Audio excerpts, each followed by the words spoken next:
dalam mendukung pembangunan berkelanjutannya. Ide inti dari paradigma pengelolaan pertanahan adalah untuk bergerak di luar pemetaan, survei kadaster dan pendaftaran tanah untuk menggunakan administrasi pertanahan sebagai sarana untuk mencapai pembangunan berkelanjutan. Proses yang sudah dikenal ini perlu didekati secara holistik dan terintegrasi secara strategis untuk memberikan atau membantu pelaksanaan 4 fungsi utama pengelolaan lahan, yaitu kepemilikan lahan, kemudian nilai lahan, yang ketiga penggunaan lahan, dan yang keempat adalah pengembangan lahan. Kemudian dalam praktiknya, dari perspektif desain administrasi pertanahan, masalah land administration system bersifat universal bersama, yaitu apakah suatu negara memiliki menggunakan milik pribadi sebagai dasar hak atas tanahnya, kemudian keamanan lahan dan pengelolaan lahan sangat penting untuk peran baru administrasi pertanahannya. Nah, dalam ini Pak, dalam administration system itu juga adalah tujuannya untuk mendukung pembangunan berkelanjutan. Apakah suatu negara nantinya itu sukses secara ekonomi atau haus sumber daya, kemudian membahas juga mengenai perbaikan dan peningkatan sistem yang ada. Jadi sebuah tema utama dalam land administration system ini adalah untuk mengembangkan kapasitas administrasi pertanahan untuk mengelola perubahan ke depannya. Kemudian subchapter yang kedua adalah mengapa dibangun sistem administrasi pertanahan. Alasan dasar masyarakat mengelola tanah adalah untuk memenuhi kebutuhan mereka gitu, sebagai manusia gitu. Karena setiap manusia tentu memiliki kebutuhan tersendiri terhadap tanah, Pak. Yang mana tanah merupakan ini, Pak, bagian primer dari kebutuhan kita sehari-hari gitu, Pak. Jadi hidup pun juga berpijak di atas tanah gitu.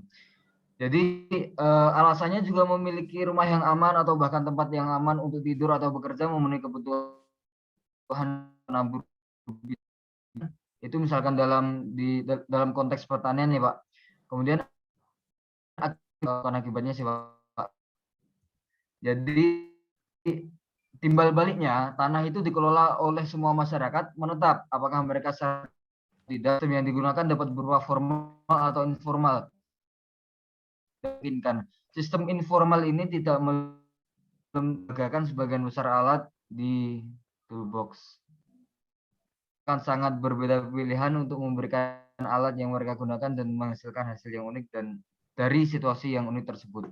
Sistem informal adalah yang paling umum. Bahkan negara maju memiliki sistem informal yang digunakan antara penghuni kawasan kumuh, masyarakat adat, dan kelompok lainnya. Penggabungan informal ini ke dalam sistem kerangka kerja LAS, Land Administrasi Sistem Regional atau Nasional, adalah tema yang menyeluruh dan lintas sektoral. Namun sistem informal ini kian hari kian muncul dengan perubahan seiring mengikuti tren global melalui sistem formal.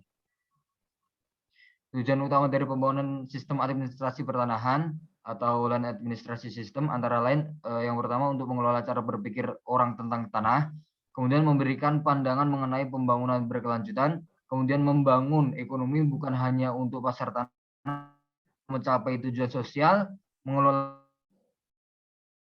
masih memberikan informasi tanah untuk tata kelola dan keberlanjutan, mendorong penggunaan teknologi baru, mengurangi perbedaan antara bangsa kaya dan miskin, mencapai tujuan pembangunan milenium, dan menyediakan kerangka kerja untuk pengiriman layanan dasar.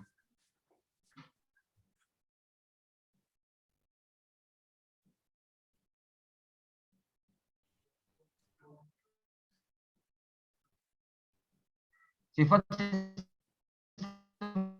berubah. Sifat sistem administrasi pertanahan sangatlah dinamis karena dipengaruhi oleh sistem yang bersamaan.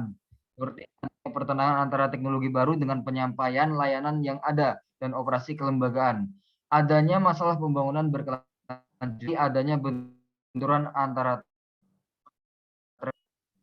ya Pak, selanjutnya bisa dilanjutkan oleh teman saya.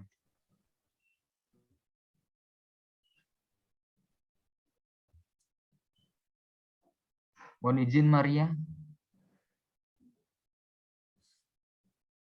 Selanjutnya adalah perdebatan yang timbul.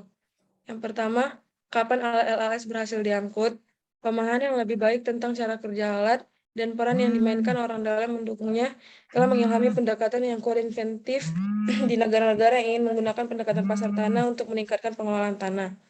Yang kedua, bagaimana LAS dapat membantu mengatasi kemiskinan dengan melibatkan pemerintah yang sangat tersentralisasi untuk membantu mengidentifikasi alat baru, teknologi, dan pendekatan pengelolaan lahan untuk meningkatkan akses dan organisasi lahan dan mendorong terciptanya ide-ide baru terkait pendekatan yang fleksibel dan terlokalisasi untuk tenurial, perencanaan, dan penyediaan fasilitas dasar, terutama sistem air dan limbah, bagi jutaan orang. Yang ketiga, apa itu administrasi pertanahan? Definisi administrasi pertanahan yang paling sering diterima ditetapkan dalam United Nations Economic Commission for Europe dan Administration Guidelines. Administrasi pertanahan adalah proses pencatatan dan penyebaran informasi tentang kepemilikan, nilai, dan penggunaan tanah saat menerapkan kebijakan pengelolaan lahan.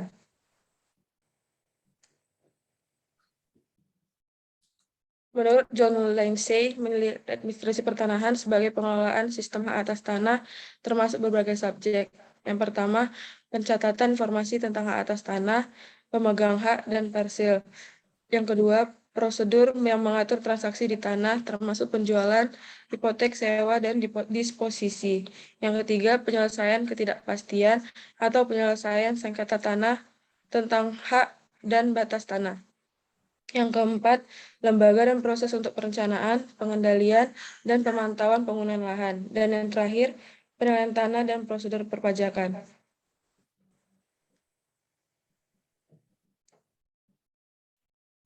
Selanjutnya akan disampaikan oleh rekan saya, Diana. Kemudian di 1.4 ada dalam reform, yaitu proyek administrasi pertanahan bertujuan untuk meningkatkan administrasi pemerintahan nasional atau daerah dan keadilan sosial. Program reformasi pertanahan yang bertujuan untuk mendistribusikan kembali atau mengkonfigurasi ulang lahan sangat umum.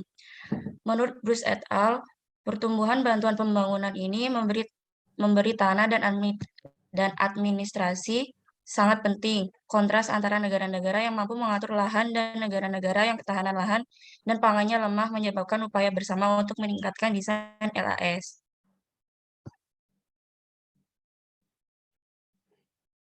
Kemudian ada pun faktor yang mendorong keberhasilan reformasi pertanahan. Yang pertama, keberhasilan implementasi keputusan politik tentang bagaimana konsolidasi dilakukan dan yang mendukung konsolidasi bekerja tergantung pada dukungan hukum dan administratif. Yang kedua, keberhasilan dan umur panjang. Proses politik ini membutuhkan LAS yang dirancang dengan cermat untuk meminimalkan perselisihan dan memperkuat perubahan. Yang ketiga, tingkat keberhasilannya beragam, tetapi upaya tersebut menunjukkan bahwa fitur utama LAS yang memfasilitasi perubahan politik adalah transparansi, aksesibilitas, dan keandalan.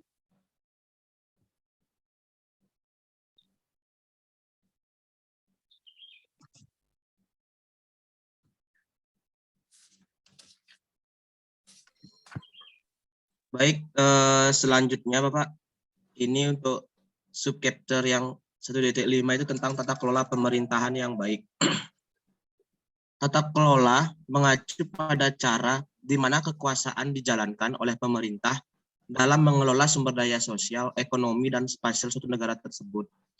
Ini berarti berkaitan dengan cara atau proses bagaimana pengambilan keputusan dan proses di mana keputusan itu diimplementasikan terhadap sumber daya sosial, ekonomi, dan spasial negara tersebut. Lalu, tata kelola yang baik itu adalah istilah kualitatif atau cita-cita yang mungkin sulit dicapai. Istilah tersebut mencakup sejumlah ciri-ciri yang dikeluarkan juga oleh dalam UN Habitat Global Campaign on Urban Governance 2002. Ciri-ciri atau norma tersebut yaitu keberlanjutan, subsidiaritas, ekuitas akses, efisiensi, keamanan, transparansi, dan akuntabilitas, serta keterlibatan sipil dan kewarganegaraan. Jadi ciri-ciri ini adalah cara untuk melaksanakan tata kelola yang baik untuk mengelola sumber daya sosial, ekonomi, dan spasial suatu negara tersebut sesuai dengan apa yang dibahas di UN Habitat Global Campaign tersebut. Selanjutnya,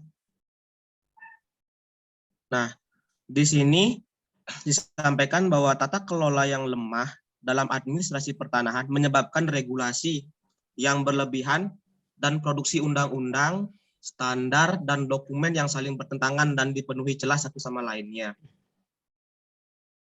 LAS atau Land Administration System di negara berkembang lebih sering menunjukkan ke tren korupsi dalam pengumpulan biayanya. Tapi yang pasti, tata kelola yang baik itu adalah inti dari penyelenggaraan administrasi pertanahan yang tepat, efektif, dan efisien di negara berkembang dan maju. Selanjutnya. Nah, ini yang tadi saya bilang, yang pasti ini adalah pengelolaan yang baik itu inti dari penyelenggaraan administrasi pertanahan yang tepat, efektif, dan efisien di negara berkembang dan maju. Selanjutnya, Ian. Lagi. Lanjutnya. Nah, ini. Yang terakhir ini chapter 1.6. Itu tentang 10 prinsip administrasi pertanahan. 10 administrasi pertanahan ini dibagi menjadi 10 sesuai dengan yang disebutkan. Yang pertama itu LAS, Land Administration System. Land Administration System ini adalah tempat untuk menyediakan infrastruktur untuk pelaksanaan kebijakan pertanahan dan pengelolaan pertanahan. Infrastruktur tersebut meliputi pengaturan kelembagaan, kerangka hukum, proses standar, informasi tanah, sistem manajemen dan diseminasi, dan teknologi yang diperlukan untuk mendukung alokasi, pasar tanah, penilaian, pengendalian penggunaan, dan pengembangan kepentingan atas tanah. Lalu, paradigma pengelolaan tanah. Paradigma pengelolaan tanah ini memberikan kerangka konseptual untuk memahami dan memberikan inovasi dalam sistem administrasi pertanahan. Terus selanjutnya, orang dan institusi. Land Administration System ini adalah tentang bagaimana keterlibatan orang-orang dalam sosial dan institusional yang unik dari masing-masing negara. Keterlibatan dengan masyarakat dan cara orang berpikir tentang tanah adalah intinya. Ini seharusnya dicapai melalui tata kelola yang baik dalam pengambilan keputusan dan implementasinya. Ini membutuhkan pembangunan kapasitas yang diperlukan dari individual, organisasi, dan masyarakat yang lebih luas agar berfungsi secara efektif, efisien, dan berkelanjutan. Lalu hak, tanggung jawab, dan pembatasan. Land Administration System ini membentuk dasar untuk mengkonseptualisasikan hak, batasan, dan tanggung jawab berkaitan dengan kebijakan, tempat, dan orang. Hak biasanya berkaitan dengan kepemilikan dan tenurialnya, sedangkan pembatasan biasanya mengontrol bagaimana penggunaan dan kegiatan di atas tanah tersebut. Lalu tanggung jawab. Tanggung jawab ini berhubungan dengan lebih kepada komitmen sosial, etika, atau sikap terhadap kelestarian lingkungan dan kebaikan peternakan. Lalu kadaster.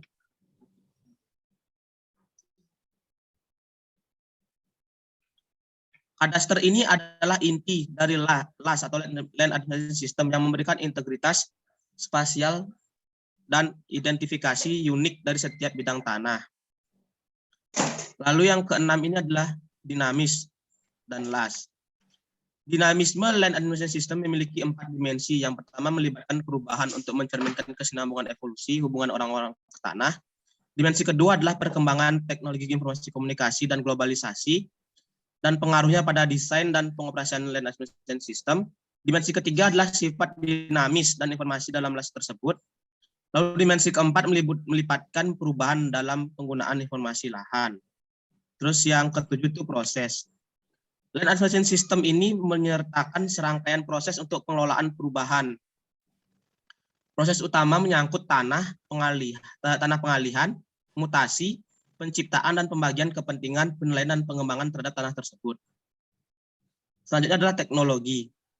Teknologi ini menawarkan peluang untuk meningkatkan efisiensi Land Administration System dan pemberdayaan spasial di istilah masalah tanah.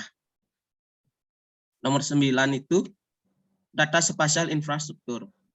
Land Administration System yang efisien dan efektif mendukung pembangunan berkelanjutan yang memerlukan spasial data infrastruktur untuk beroperasi.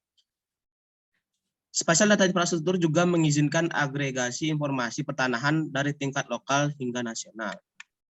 Yang terakhir itu tindakan langkah untuk kesuksesan.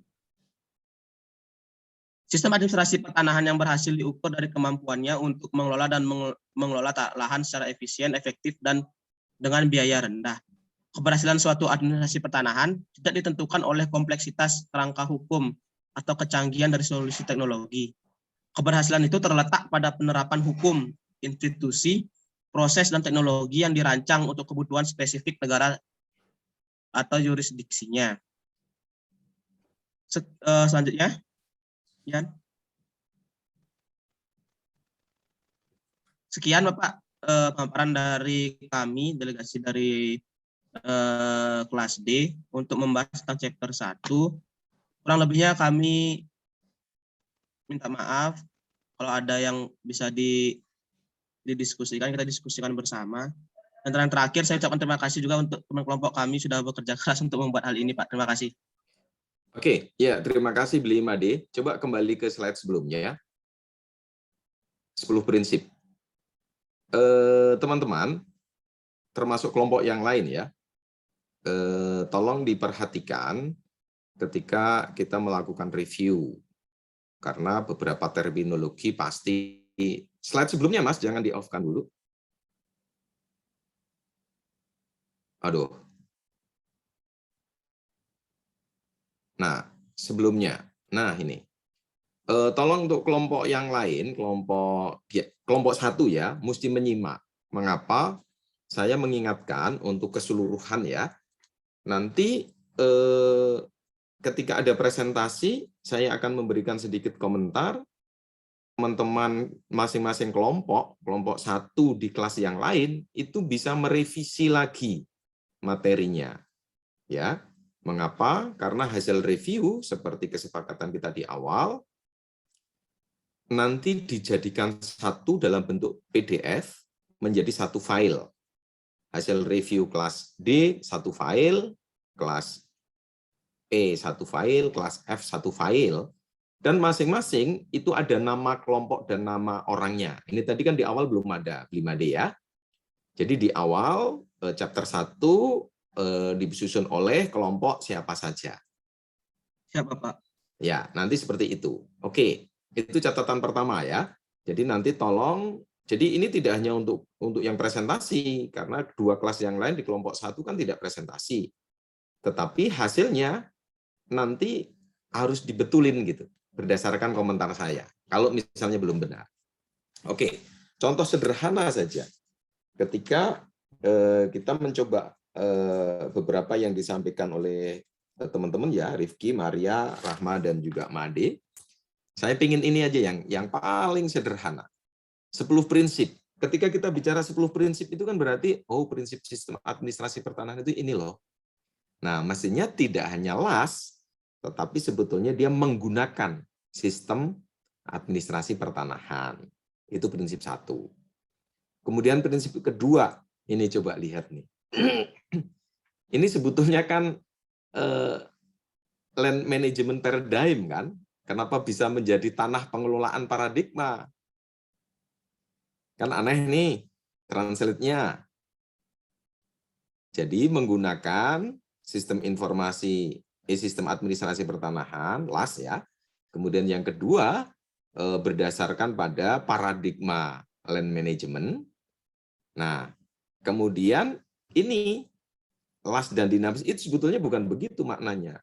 Ini land administration system yang bersifat dinamis. Itu prinsip. Ya. Kemudian nanti coba orang dan institusi nanti konteksnya seperti apa. Tolong ini enggak benar nih. Termasuk kadastar. Ngapain dengan kadastar? Nah, kemudian yang ini misalnya. Data spasial infrastruktur. Ini kan sebetulnya IDS ini. Infrastruktur data spasial. Bahasa Indonesianya kan begitu. Jadi, infrastruktur data yang dimaksudkan, bukan data spasial infrastruktur. Ini mau bahasa Indonesia atau bahasa Inggris nih? Nah, agar lebih mudah, maka membuat terminologi ke bahasa Indonesia, kalau misalnya bisa, kalau tidak ya pakai bahasa aslinya. Jadi misalnya di sini, infrastruktur data spasial. Kan itu sudah bahasa Indonesia. Kemudian teknologi. Ini kan harus berbasis pada teknologi terkini. Nah, itu prinsip-prinsipnya gitu. Ya. Ya ini untuk kelompok 1 itu beberapa catatan penting ya. Sehingga menjadi jelas kalau seperti ini ini masih tidak jelas. Orang, ini apa sih tanah pengelolaan paradigma? Wong 10 prinsip ini ngapain, prinsip kelas ini mau ngapain ini? Nggak ada. Ya, oke. Kira-kira seperti itu catatan sederhana. Nanti saya akan mereview secara keseluruhan ya setelah ada, karena ada beberapa hal misalnya paradigma land management, tanah pengelolaan paradigma. Nah, ini tadi yang teratas tadi juga. Nah, ini kan menjadi tidak clear, kira-kira seperti itu. Baik, apapun itu, terima kasih untuk kelompok 1 kerja kerasnya, kelompok 1 kelas D. Dan saya pikir sudah bagus nih, sudah mengalir ketika bicara yang pertama tentang administrasi pertanahan terintegrasi, ada paradigmanya seperti apa, prosesnya bagaimana, pendekatannya bagaimana, implementasinya bagaimana, sampai fungsi tata kelola, kemudian mengapa perlu ada sistem administrasi pertanahan, kemudian Maria perdebatan yang muncul, kemudian Rehma land reform, kemudian yang terakhir Made Sutrisna dengan tata kelola pemerintahan yang baik dan prinsip-prinsip administrasi pertanahan. Oke, ini catatannya. Baik, terima kasih sekali lagi untuk kelompok 1 dan kita berikan aplaus untuk kelompok 1 kelas D yang memaparkan chapter 1. Oke, Bapak, terima kasih kembali Bapak sudah mereview dari kami Pak, sudah dikasih saran dan masukannya Bapak. Oke. Terima kasih dari kami sekali lagi Pak. Terima kasih Pak. Oke, sekarang bergeser ke kelas E untuk chapter 2. Assalamualaikum warahmatullahi wabarakatuh. Waalaikumsalam. Mohon izin Pak, saya dari perwakilan kelas E, chapter 2, izin share screen Pak. Yuk.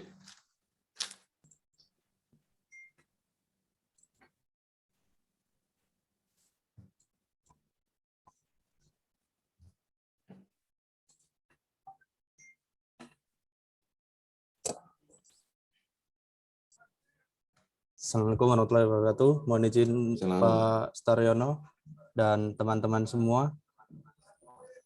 Kami dari perwakilan kelompok 2, chapter 2 akan mempresentasikan resume buku Land Administration for Sustainable Development dalam mata pelajaran. Sebelumnya izin memperkenalkan diri. Kami 3 orang. Yang pertama Alfiani Putri Daniswari, yang kedua Ardi Febrianto, dan yang ketiga saya Muhammad Tunis Sirajuddin. Chapter 2 Masyarakat dan Administrasi Pertanahan. Ada 2 subbab, yang pertama Masyarakat dan Tanah, yang kedua Evolusi Historis. Untuk chapter 1 ini akan dijelaskan oleh Alfi. Pada subbab yang pertama, yakni A. Masyarakat dan Tanah. Serupa tapi tak sama. Di negara-negara dengan kapasitas yang lebih baik untuk berorganisasi, administrasi pertanahan sangat berkembang, diprofesionalkan, dan dilembagakan. Sejarah sistem yang terorganisasi dengan baik ini sebenarnya adalah kisah perkembangan administrasi pertanahan sebagai disiplin yang koheren dan unik. Evolusi administrasi pertanahan berkisar pada pengelolaan bidang-bidang tanah, yaitu unit-unit kecil tanah yang digunakan oleh orang-orang dalam kehidupan sehari-hari mereka. Pada STER, sebuah konsep pusat administrasi pertahanan modern adalah instrumen utama yang digunakan untuk mengelola persil, dan pada intinya melibatkan pendaftaran tanah. Memang kekuatan Kadaster untuk meningkatkan pengelolaan pertanahan dan berkontribusi dalam tata kelola yang baik, bahkan lebih besar dalam administrasi pertanahan modern. Yang kedua, konsep tanah. Tanah memiliki aspek fisik yang berisi bangunan dan sumber daya, dan aspek kognitif, teori, dan konsep. Sistem administrasi pertanahan diperlukan untuk mengatur 2 aspek tersebut. Ini karena sistem barat yang berpengaruh berhasil mengintegrasikan land administration system dengan konsep dan gagasan tentang tanah yang dipahami dalam komunitas mereka, sehingga analisis eksplisit aspek kognitif lokal tanah tidak lagi diperlukan.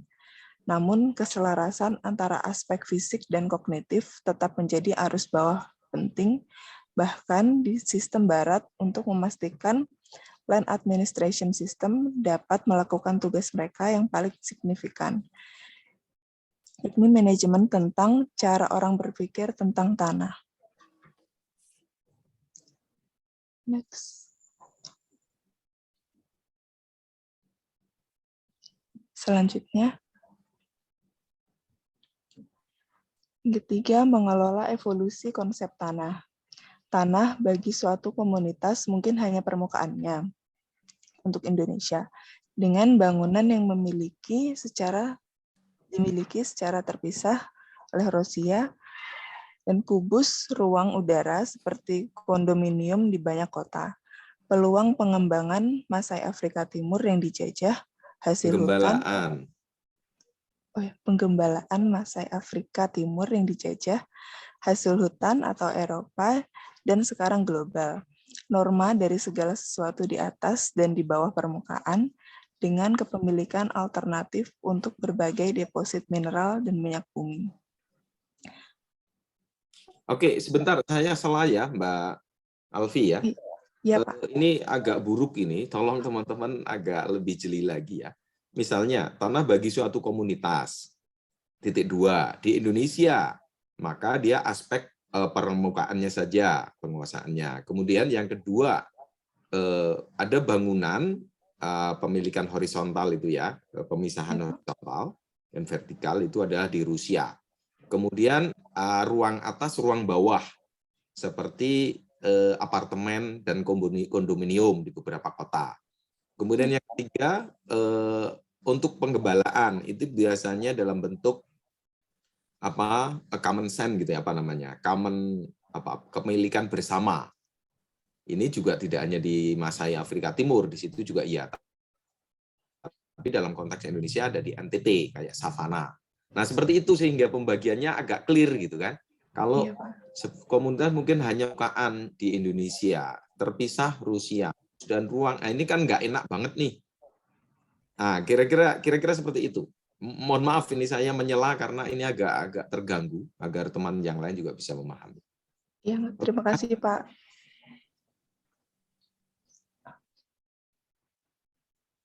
Silakan lanjut. Ya, terima kasih Pak atas masukannya. Saya lanjutkan.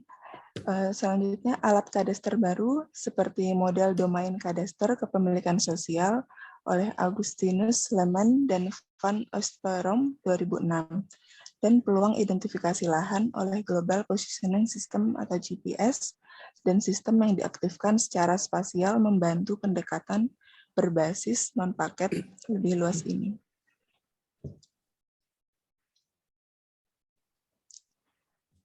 Kemudian berikut ini merupakan rangkaian konsep tanah. Yang pertama, tanah sebagai terra firma. Sebagai tanah tempat kita hidup, kemudian sumber daya segala sesuatu yang hidup, kecuali manusia, termasuk hewan dan tumbuhan liar, alam, dan manifestasinya, termasuk udara, badan air, tanah, dan tanah di bawahnya.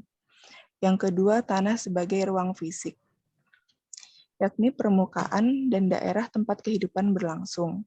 Jumlahnya tetap tidak dapat dimusnahkan atau bertambah, yakni meliputi seluruh permukaan bumi yang berupa lautan, gunung, lembah, dan daratan, termasuk ruang kubik seperti ruang udara, ruang bawah permukaan, dan yang terkait mineral dan gas satuan tanah, seperti di wilayah atau entitas spasial. Mulai dari bidang tunggal hingga pinggiran kota, negara, hingga dan termasuk seluruh planet. Yang ketiga, terdapat tanah sebagai dewa atau spiritual. Yang keempat, tanah sebagai komunitas. Yang kelima, tanah sebagai institusi properti. Yang keenam, tanah sebagai faktor produksi. Yang ketujuh, tanah sebagai modal. Yang kedelapan, tanah sebagai barang konsumsi. Yang kesembilan, tanah sebagai komoditas. Yang ke-10, tanah sebagai hak asasi manusia, kemudian tanah sebagai alam, dan juga sebagai sumber daya.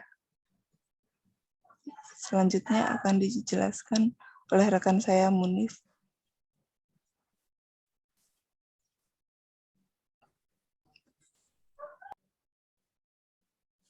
Perangkat awal administrasi tanah. Utilitas dan daya tahan peta penggunaan lahan menjadikannya alat organisasi yang populer dan memastikan tempat dalam sejarah manusia dan administrasi pertanahan. Bangsa Romawi pada tahun 300 Masehi untuk membuat daftar tanah yang mereka kuasai dan menggunakan catatan tersebut sebagai dasar pemungutan pajak dalam Larson 1996, Stadler 2004, halaman 7-10. Tidak ada peta dalam daftar yang menunjukkan awal dari ketergantungan bahasa Inggris pada deskripsi metes dan batas dan mengidentifikasi batas daripada pendekatan survei dan pemetaan kadaster Eropa. Sementara perpajakan tanah tetap menjadi keharusan bagi banyak negara. Pendekatan Eropa yang mengandalkan alat utama kadaster menjadi model utama dalam sejarah administrasi pertanahan.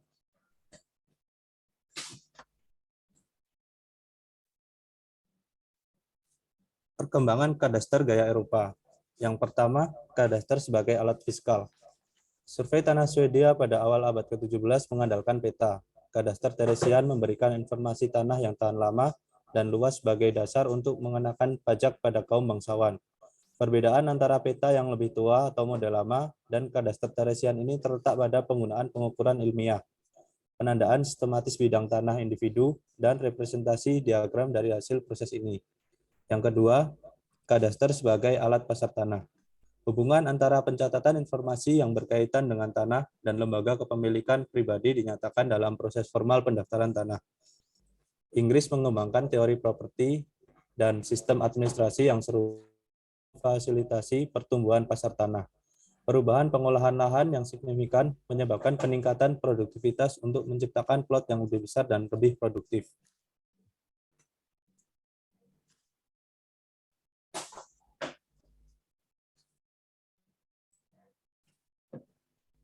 Mohon izin Pak, jaringannya agak kurang baik di sini.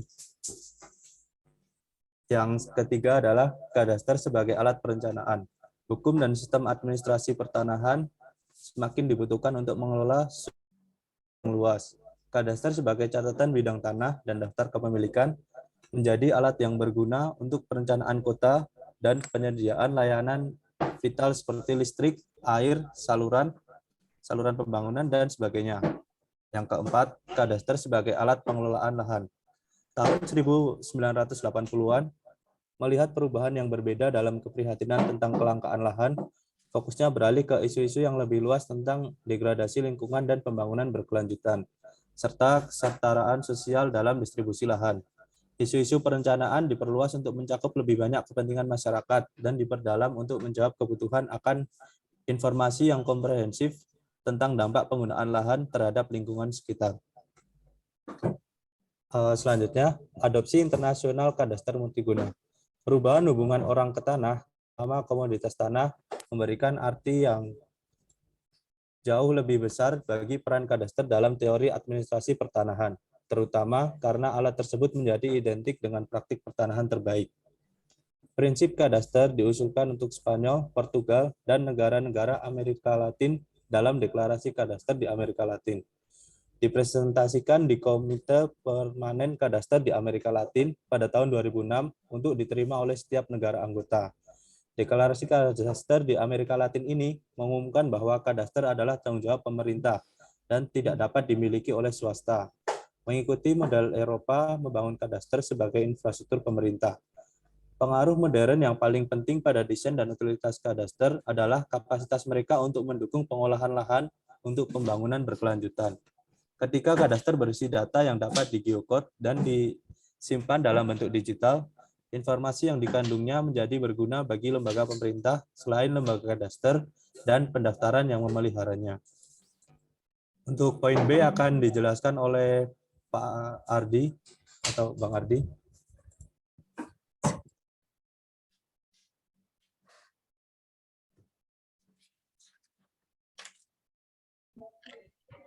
Yang B, evolusi historis. Yang pertama yaitu tradisi dan sumber hukum. Tradisi merefleksikan sejarah dari suatu bangsa, terutama politik dan hukumnya, termasuk administrasi pertanahan. Setiap tradisi memiliki pendekatan tersendiri dalam masalah dan konsep pertanahan. Kolonialisasi juga berperan penting dalam pengaruh dalam penyebaran sistem hukum di daerah jajahannya. Dua hal ini menjadikan faktor utama dalam penentuan sistem administrasi pertanahan suatu negara. Pengaruh asal-usul hukum khususnya terlihat dalam hubungan antara kadaster suatu negara dan sistem pendaftarannya dan dalam jenis sistem pendaftarannya. Pada dasarnya, ada dua jenis sistem pendaftaran yang berkembang, yaitu sistem akta dan sistem hak milik. Perbedaan utamanya adalah apakah transaksi itu sendiri dicatat dalam sistem akta atau hak itu sendiri dicatat dan dijamin, yaitu sistem hak milik. Sistem akta menyediakan daftar pemilik dengan fokus pada siapa yang memiliki apa, sementara sistem kepemilikan mendaftarkan properti yang mewakili apa yang dimiliki oleh siapa. Aspek budaya dan yuridis berkaitan dengan apakah suatu negara didasarkan pada hukum Romawi, yaitu sistem akta, atau common law Jerman Anglo, yaitu sistem hak milik. Lanjut.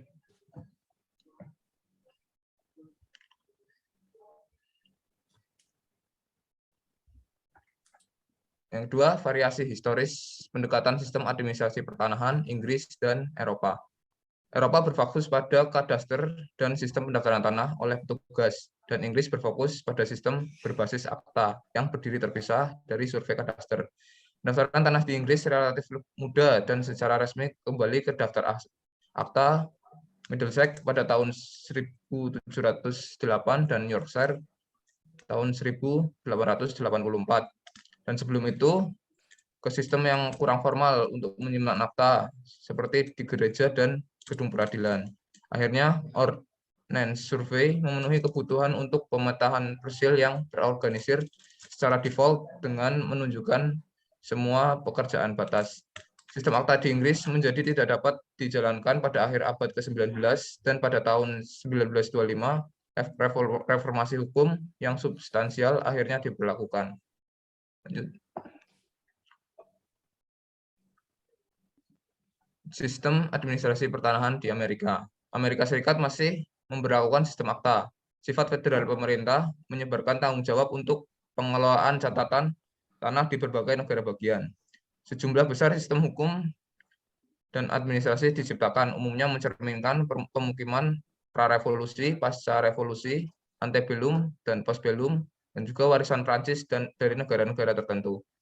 Alat identifikasi lahan utama adalah survei formal tanah sesuai dengan grid dan baseline nasional, independen, dan dari topografi alami.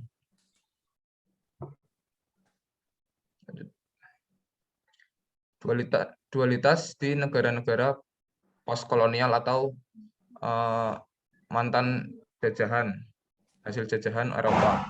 Kolonialisme pada abad ke-19 dan ke-20 menyebabkan penyebaran variabel pendekatan institusional yang digunakan di Inggris dan di Eropa ke seluruh dunia.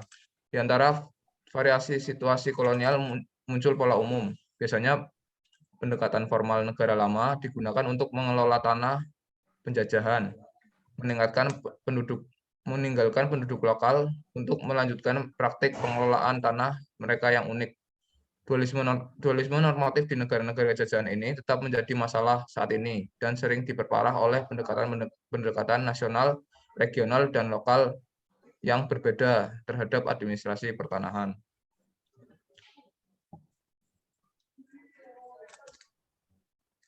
Berikut adalah tabel perbedaan hubungan umum sistem administrasi pertanahan dengan kadaster pertanahan pada beberapa sistem LAS. Yang pertama, gaya sistem Prancis, Amerika Latin, dan Amerika. Untuk pendaftarannya menggunakan sistem akta.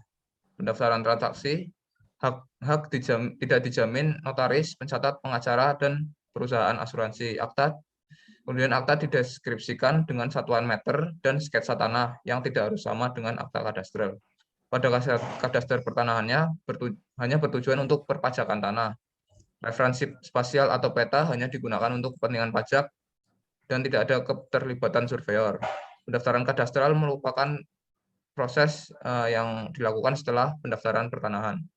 Yang kedua, pada gaya Jerman, pendaftarannya menggunakan sistem buku tanah yang dipertahankan di pengadilan distrik setempat. Yang kedua, kepemilikannya berdasarkan identifikasi. Kadaster sertifikat terdaftar dijamin oleh negara, tidak ada batas atau wilayah yang dijamin. Untuk kadaster pertanahannya identifikasi tanah dan properti. Batas tetap ditentukan oleh survei kadaster yang dilakukan oleh surveyor berlisensi atau pejabat pemerintah. Pendaftaran kadaster dilakukan terlebih dulu dalam pendaftaran tanah. Kemudian yang terakhir, sistem torrents atau gaya Inggris. Sistem catatan tanah disimpan di kantor pendaftaran tanah sertifikat. Kepemilikan terdaftar biasanya dijamin sebagai kepemilikan sertifikat. Tidak ada batas atau area yang dijamin, dan dalam kadaster pertanahannya, identifikasi properti adalah lampiran dari batas tetap yang ditentukan oleh survei kadaster yang dilakukan oleh surveyor berlisensi, dan juga sistem Inggris menggunakan batas-batas umum yang diidentifikasi dalam peta topografi skala besar. Pendaftaran kadaster yang terintegrasi dalam pendaftaran kadaster terintegrasi dalam proses pendaftaran tanah.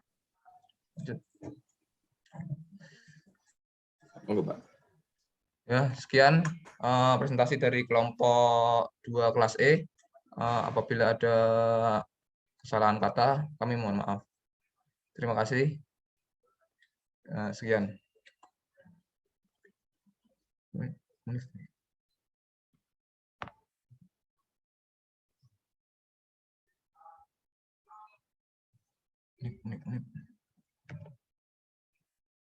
Mohon izin Pak, sekian presentasi yang dapat kelompok kami sampaikan.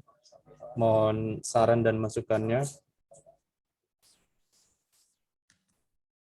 Oke, ya terima kasih untuk kelompok 2 kelas F ya. Ini bagus sekali dan kita coba bisa lihat semuanya ya. Ada beberapa hal penting yang teman-teman untuk bisa lihat di chapter 2. Yang pertama bicara tentang masyarakat dan tanah.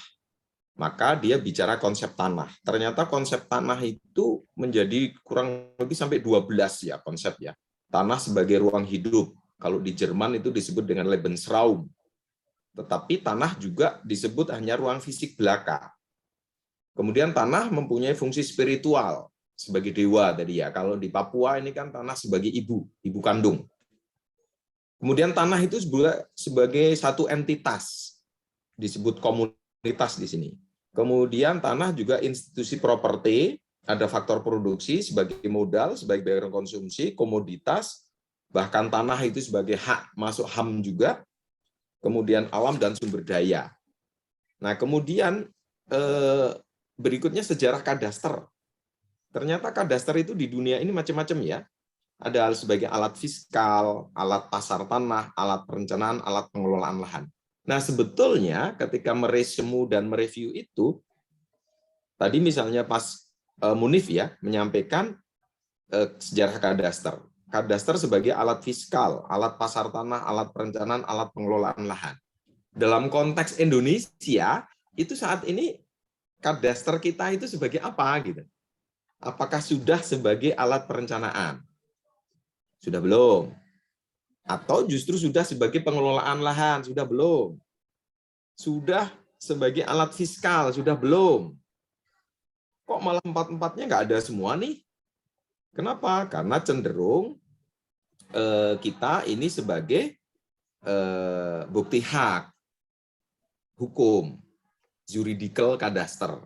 Nah, kira-kira seperti itu. Kemudian ada kadaster multiguna yang seperti Pak. Dalam konteks kita di Indonesia, apakah sudah menuju kadaster multiguna? Kemudian yang terakhir nih, tabel yang disampaikan Mas Ardi bagus banget tuh. Kalau teman-teman mempelajari ini, maka kita bisa, tabelnya Mas, kita bisa melihat sebetulnya, nah ini, sistem pendaftaran tanah di dunia, itu sebetulnya kayak apa sih gitu? termasuk sejarahnya ya. Nah, ternyata dari tabel ini kita bisa mengambil satu kesimpulan,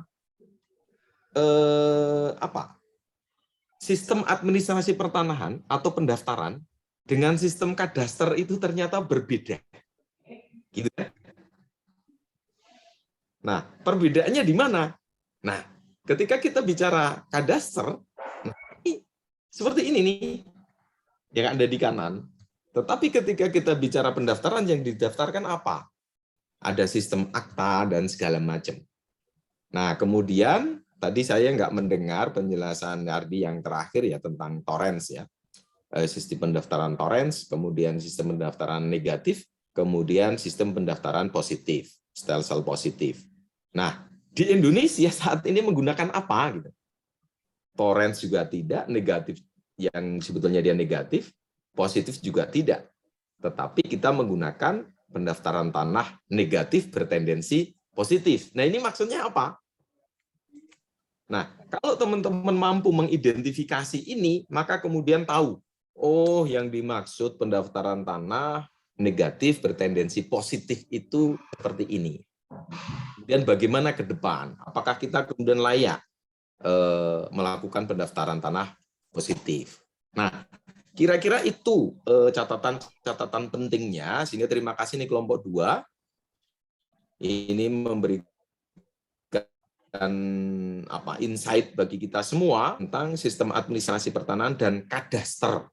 Ternyata itu pada dasarnya adalah hal yang berbeda. Oke, sekali lagi terima kasih. Selanjutnya ini kelompok yang ketiga, kelas F dan chapter yang ketiga pula.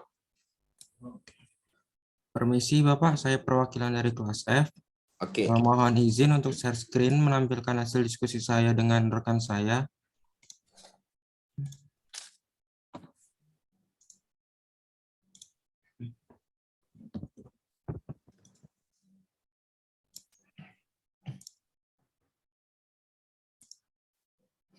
Izin Bapak, apakah sudah terlihat share screen saya? Ya, sudah.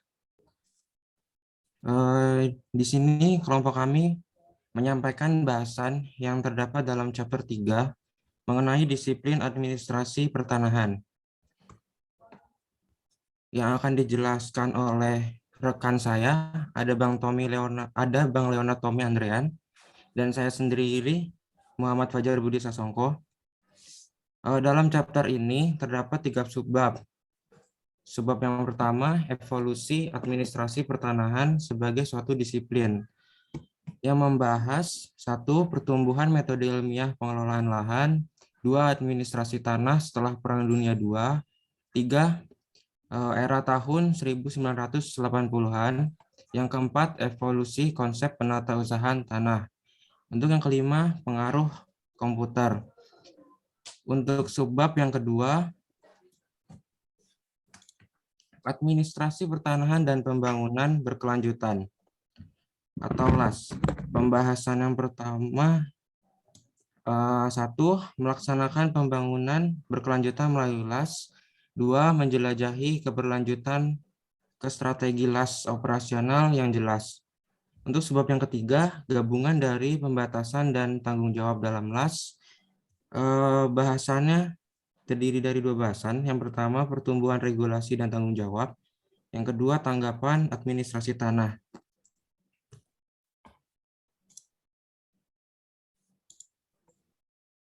Subbab yang pertama, evolusi administrasi pertanahan sebagai suatu disiplin. Bahasan pertama, pertumbuhan metode ilmiah pengelolaan lahan. Ada 4 pokok yang saya ambil. Yang pertama, administrasi pertanahan sebagai nama disiplin ilmu pertama kali muncul pada tahun 1996. Yang kedua, masa kejayaan sejarah survei tanah dimulai dengan era Napoleon. Yang ketiga, manfaat sistem distribusi tanah yang koheren dan dapat disesuaikan yang membentuk dasar perpajakan tanah yang efisien. Pendaftaran tanah formal dan pelacakan transaksi, dan akhirnya pasar tanah yang efektif. Kemudian fungsi-fungsi tersebut membantu menstabilkan kepemilikan tanah dan mengelola perselisihan apapun. Bahasan yang kedua, administrasi tanah setelah Perang Dunia Kedua. Dari akhir Perang Dunia Kedua hingga 1970-an, administrasi tanah melanjutkan konfigurasi institusi dan gagasan sebelum perang dan dengan hati-hati menyempurnakan konsep intinya dengan kadaster dan pendaftaran tanah untuk implementasi pasar tanah. Segera setelah perang, Jepang dan Taiwan menjadi stabil. Kemudian beberapa negara Afrika pasca kolonial, di antaranya Kenya dan Uganda, menjadi fokus proyek administrasi pertanahan dan reformasi hukum pertanahan, terutama diarahkan untuk menstabilkan akses petani ke tanah mereka. Kemudian, reformasi infrastruktur Amerika Latin dalam administrasi pertanahannya juga dimulai seiring dengan reformasi tanah dan kegiatan redistribusi. Kemudian, yang pertama, pendaftaran tanah oleh Sir A. Dawson dan VLO Shepard pada tahun 1952. Teks pertama yang menganalisis sistem pendaftaran tanah untuk audiens yang lebih luas daripada pengacara.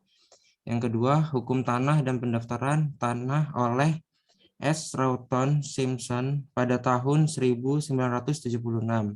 Yang ketiga, survei kadaster dalam persemakmuran oleh Peter Dell pada tahun 1976. Bahasan yang ketiga, tahun 1980-an. Terdapat 3 poin. Yang pertama, pendekatan administrasi pertanahan selanjutnya memasuki tahap implementasi yang bagaimana membangun kadaster multiguna dari mengapa harus dibangun. Yang kedua, visi kadaster multiguna berfungsi sebagai sarana untuk mengatur dan mengarahkan perubahan dalam konteks pendekatan yang sangat mapan dan bahan kaku untuk survei dan pengaturan kelembagaan. Kemudian yang ketiga, sejak pertengahan 1980-an, revolusi lain terjadi terutama di Amerika Serikat, di mana peran sektor swasta, inovasi teknis, dan akses luas ke informasi pertanahan diperluas untuk mengisi kekosongan pendekatan kadaster yang tidak efektif. Bahasan yang keempat, ada evolusi konsep penatausahaan tanah. Terdapat 4 poin. Yang pertama, ketika negara-negara di Eropa Timur dan Tengah berubah dari ekonomi komando ke ekonomi pasar pada awal 1990-an, Komisi Ekonomi PBB untuk Eropa melihat perlunya membentuk pertemuan pejabat administrasi pertanahan atau yang disebut MOLA. Pada tahun 1996, MOLA mengeluarkan pedoman administrasi pertanahan sebagai salah satu dari banyak inisiatifnya. MOLA juga mengakui bahwa setiap inisiatif yang terutama berfokus pada peningkatan pengoperasian pasar tanah harus mengambil perspektif yang lebih luas untuk memasuki perencanaan atau pengguna tanah serta pajak tanah dan masalah penilaian. Akibatnya, MOLA mengganti kadaster dengan istilah administrasi tanah dalam pedomannya. Yang kedua, memperluas konsep kadaster untuk memasukkan administrasi pertanahan, mencerminkan berbagai kegunaan di seluruh dunia untuk membentuk kerangka kerja inklusif global untuk disiplin tersebut. Untuk yang ketiga, untuk pertama kalinya upaya untuk mereformasi negara-negara berkembang untuk membantu negara-negara maju meningkatkan las semuanya dapat didekati dari sudut pandang disiplin tunggal, setidaknya dalam teori, yaitu untuk mengelola tanah dan sumber daya dari perspektif yang luas daripada berurusan dengan kepemilikan, nilai, dan penggunaan tanah secara terpisah. Untuk yang keempat, upaya-upaya ini menjadi dasar untuk memahami hubungan antara lembaga-lembaga las dan proses-proses yang terlibat dalam penguasaan, penilaian, dan penggunaan lahan. Mereka menetapkan prinsip-prinsip untuk mengambil pendekatan holistik terhadap institusi-institusi ini dan mendiagnosis masalah silo historis atau cerobong asap yang mengatur setiap proses dari perspektif internal.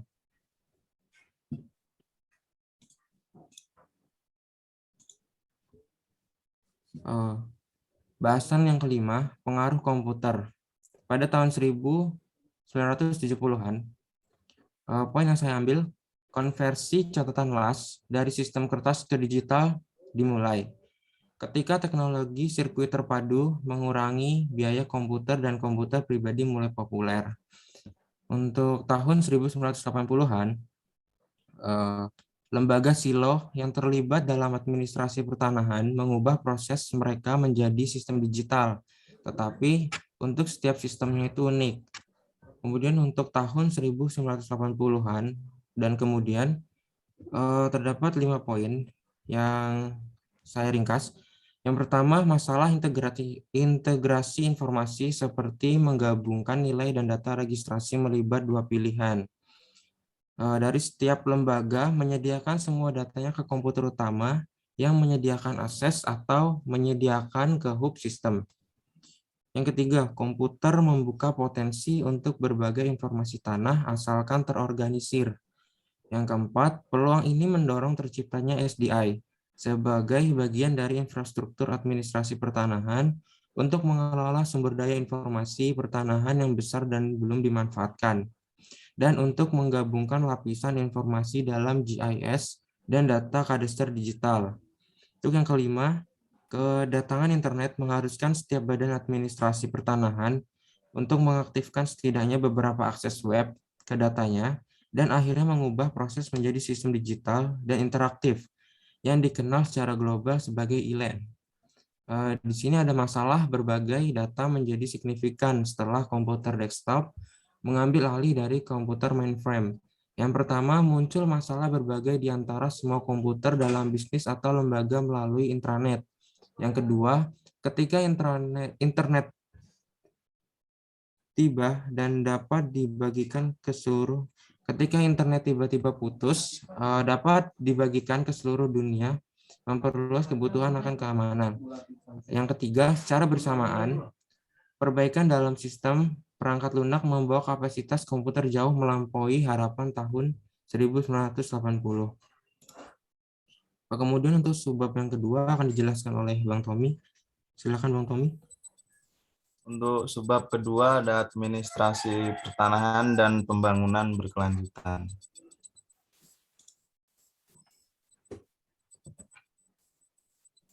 Pertama, melaksanakan pembangunan berkelanjutan melalui LAS. LAS berkembang sebagai respon terhadap perubahan dalam hubungan antar manusia dan terutama didorong oleh pengembangan pasar tanah. Perubahan ini terjadi karena tekanan terhadap lingkungan yang disebabkan oleh pertambahan penduduk, penggunaan dan penyalahgunaan sumber daya, reorganisasi lembaga nasional, dan kemajuan teknologi. Literatur kebijakan pertanahan internasional mengamati 3 komponen dalam tujuan LAS berkelanjutan, tujuan luas berkelanjutan. Yang pertama ada efisiensi dan promosi pembangunan ekonomi, kemudian kesetaraan dan keadilan sosial, yang ketiga pelestarian lingkungan dan pola penggunaan lahan yang berkelanjutan.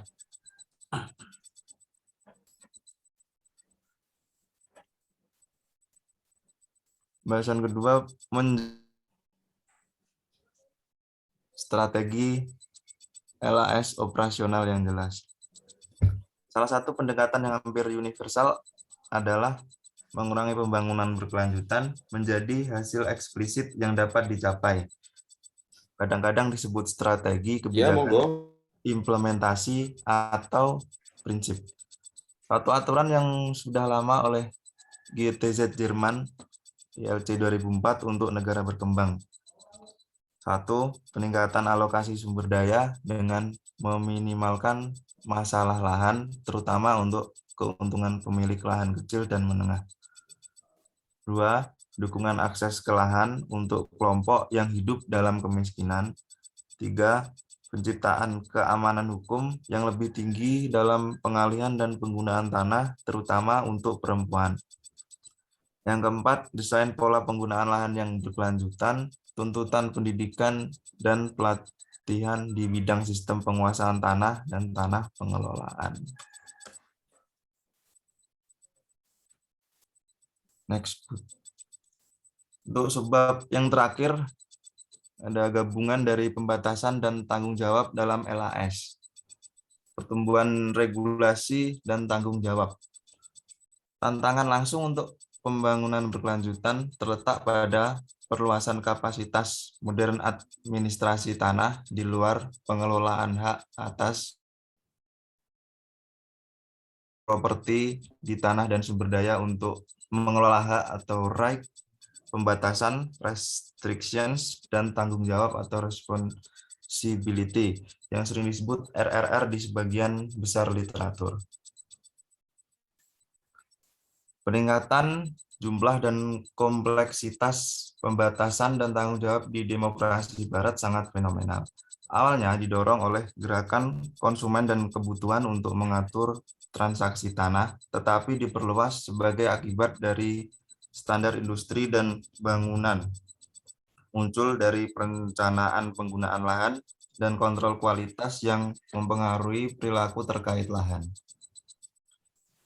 Lingkungan peraturan yang baru memiliki dua fitur utama, yaitu pertumbuhan besar-besaran dalam jumlah dan ragam peraturan tergambar dalam pertumbuhan buku undang-undang, peraturan, kode, dan standar di seluruh ekonomi barat.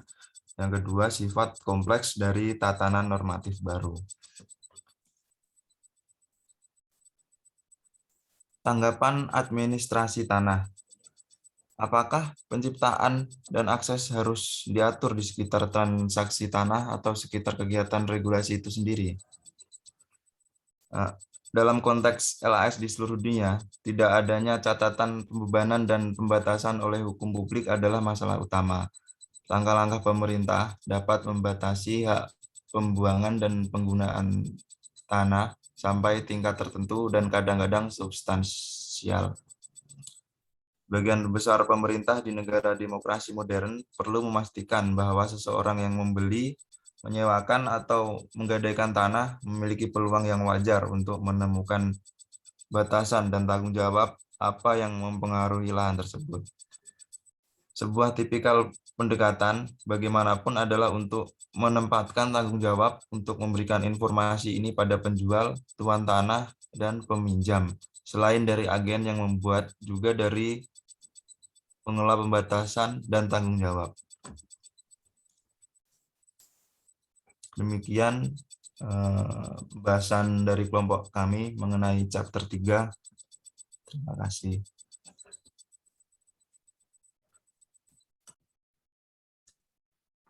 Baik, terima kasih Mas Fajar dan Andrian yang sudah menyampaikan di chapter 3.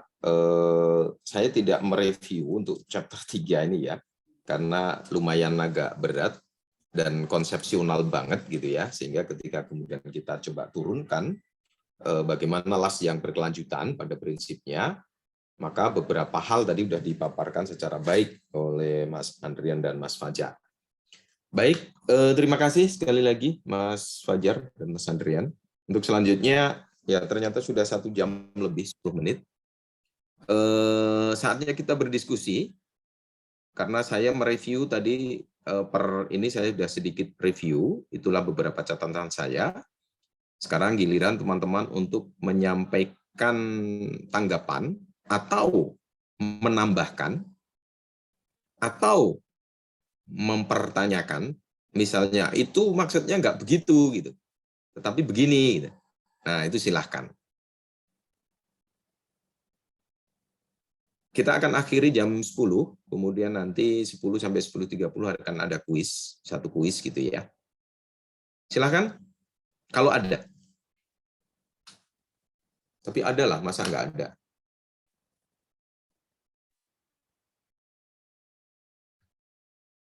Terutama teman-teman kelompok yang membahas masing-masing chapter gitu, sehingga kan jangan-jangan bacaannya berbeda gitu.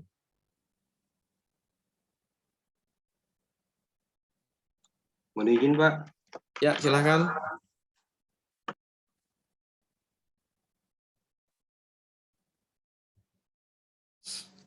Ayo, silakan. Terima kasih atas kesempatan yang telah diberikan, Pak. Mohon izin, mungkin saya ingin memberikan campur antara pertanyaan dan tanggapan juga, Pak, ke masing-masing kelompok menampil, Pak. Saya mulai dari kelas saya sendiri, kelas D. yang diwakili tadi oleh rekan saya Imade Sutresna dan kawan-kawan. Yang ingin saya tanggapi juga mengenai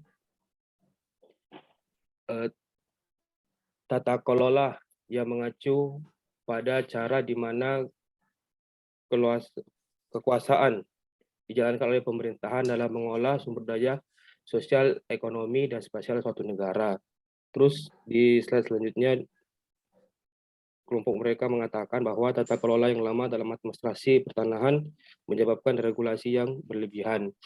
Yang ingin saya tanyakan mengenai seperti kita ketahui bahwa sesuai dengan amanat dalam undang-undang bahwa Kementerian ATR BPN diberikan tugas untuk mengelola sistem administrasi pertanahan di Indonesia. Dan seperti kita ketahui juga bahwa banyaknya aturan yang cenderung tumpang tindih ini apakah menyebabkan terjadinya pelemahan dalam tata kelola atau belum baiknya tata kelola administrasi pertanahan kita di Indonesia. Dan seperti kita ketahui juga bahwa undang-undang tersebut juga telah disederhanakan dalam bentuk UCK. Tapi juga kita ketahui bahwa UCK juga secara konstitusional itu juga terdapat kesalahan. Ini gimana korelasinya menurut kelompok saudara dalam hal tata kelola pemerintahan khususnya LAS atau Land Administration System yang baik dan benar dalam mengelola pertanahan di Indonesia. Yang kedua, mengenai dari kelompoknya Mas Hardi, kelompok kelas E, itu mengenai tradisi dan sumber hukum di Indonesia. Saya lebih tekankan Indonesia, Bapak mungkin. Jadi Bapak juga menyoroti mengenai tabel-tabel yang dibawa di slide terakhir oleh kelompoknya Mas Hardi. Yang ingin saya tanyakan itu kan beda ternyata ya antara mengenai pendaftaran tanahnya dan kadaster pertanahan. Dan seperti kita ketahui juga bahwa di Indonesia itu menganut sistem pendaftaran tanah negatif yang bertendensi positif. Tetapi sesuai dengan rencana proyeksi Kementerian kita ATR BPN 2024 dan sampai 2024 itu menyatakan bahwa di poin ke-7 itu menyatakan bahwa kedepannya kita akan menggunakan sel positif. Apakah menurut kelompok saudara, apakah sistem sel positif tersebut tidak bertentangan dengan undang UPA? Dan seperti kita ketahui bahwa kan UPA itu menganut sistem hukum adat dan sepemahaman saya, artinya saya juga minta saran dan masukan dari Bapak ya terkait hal tersebut. Apakah tidak bertentangan apabila kita mengubah sistem pendaftaran tanah kita ke sel positif, sedangkan dalam UPA itu menganut sistem negatif bertendensi positif, dan apa dampak kedepannya jika negara kita ini menganut sistem pendaftaran tanah positif. Yang terakhir mungkin kelompoknya Bang Tommy itu mungkin singkat saja, saya menyoroti mengenai evolusi administrasi pertanahan sebagai suatu sistem di poin kelima itu pengaruh komputer.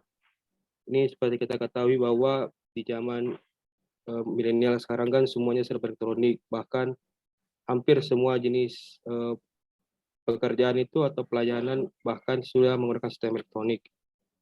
Pertanyaan saya gimana dampak atau solusi yang dampak masa kini terhadap pengaruh komputer di bidang pelayanan pertanahan. Ini itu aja Pak, terima kasih. Ya, terima kasih Mas Fadil. Ada lagi? Selamat pagi Pak. Yuk, Mas Reza. Yuk. Ya, saya Reza. Kebetulan terima kasih untuk kelompok chapter 3. Saya akan memberikan sedikit tanggapan aja karena saya juga membahas chapter 3. Terima kasih untuk Bang Tommy sama Fajar untuk presentasinya. Sedikit tanggapan dari kami. Terima kasih untuk penyampaiannya juga. Chapter 3 udah baik, jelas, terangkum. Dari saya sendiri suka dalam penjelasan itu diberi poin-poin. Terus penjelasan juga di awal telah diberi gambaran apa sih bahasan dari chapter 3 itu. Bahasan dari chapter 3 tadi bagaimana administrasi pertanahan itu sebagai disiplin keilmuan. Nah, jadi lebih jelas lah apa tujuan dari bahasan dari chapter 3. Terus untuk tambahan aja dari saya, karena chapter 3 ini lebih berfokus pada perkembangan sebagai disiplin, tambahan dari saya aja, misalnya kan ini sebagai sebuah disiplin, sedikit dibuat timeline awalnya itu bagaimana, kenapa jadi disiplin. Misalnya tahun 1953 ada publikasi dari FAO tentang cadastral survey and records of right inland. Nah, jadi pertama tuh ada kayak identifikasi pentingnya administrasi pertanahan. Terus selanjutnya tahun 1962 ada dibangunnya Land Tenure Center. Jadi dari adanya publikasi dibangun sebuah pusat tentang tanah seperti itu, yang fokus masalahnya penelitian pertanahan tentang penguasaan tanah di Amerika, kemudian di Eropa.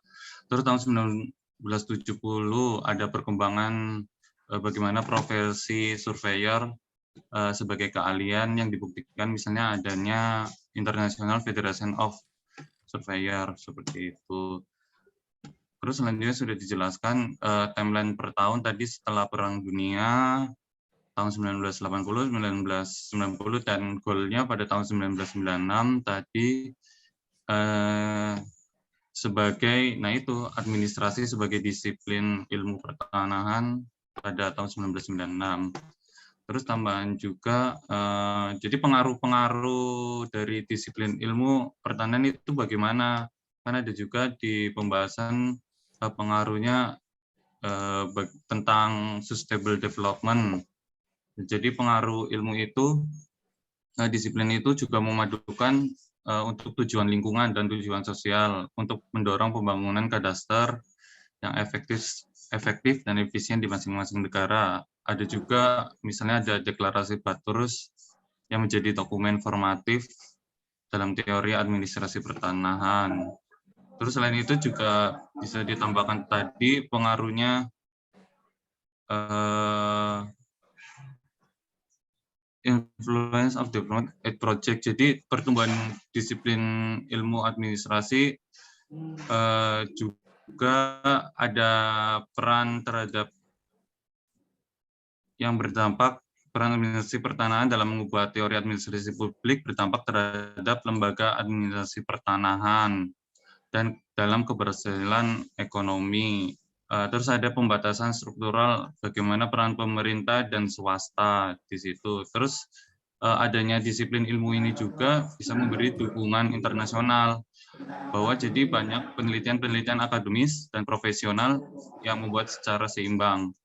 Terus muncul juga kelompok-kelompok penelitian, misalnya yang mengkaji ilmu ukur, geomatika, geografi. Terus dalam sisi hukumnya ada juga Departemen Hukum yang menyelidiki masalah pertanahan.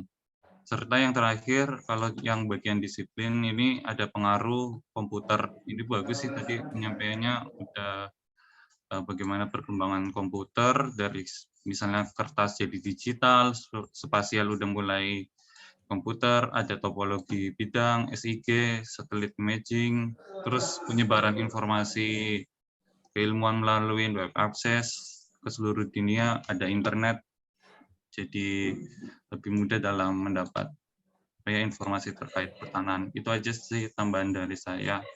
Terima kasih. Assalamualaikum warahmatullahi wabarakatuh. Mohon izin Bapak, mungkin tambahan dikit untuk kelompok BM. Kan tadi di akhir itu ada 10 prinsip administrasi pertanahan. Saya minta tolong kepada kelompoknya BM itu kan, kita juga BPN itu mempunyai catut tertib pertanahan. Apakah ada korelasi antara 10 prinsip administrasi pertanahan dengan catut tertib pertanahan yang dimiliki oleh Kementerian kita? Terima kasih Pak. Oke, terima kasih Mas Reza dan tambahan dari Fadel. Ya, betul sekali. Jadi ketika kita bicara administrasi pertanahan sebagai disiplin ilmu, tadi sudah cukup dijelaskan. Tetapi memang timeline perkembangan keilmuannya belum clear, kira-kira seperti itu ya. Nah, itu nanti tolong diperbaiki saja di naskahnya, dan kalau memang perlu ditanggapi, silahkan ditanggapi. Oke, satu lagi, yang terakhir barangkali. Atau dua juga boleh.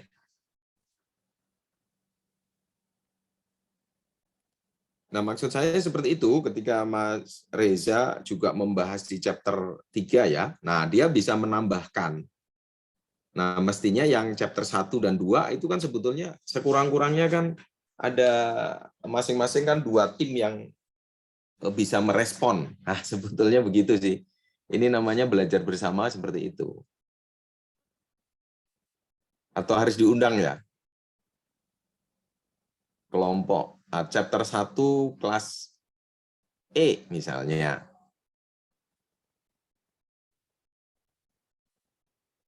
Mas Ginio ya? Silakan.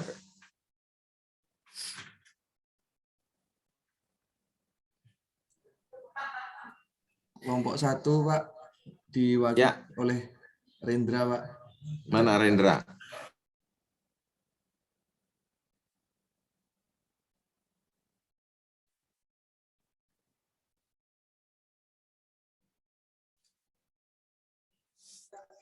Assalamualaikum warahmatullahi wabarakatuh. Waalaikumsalam.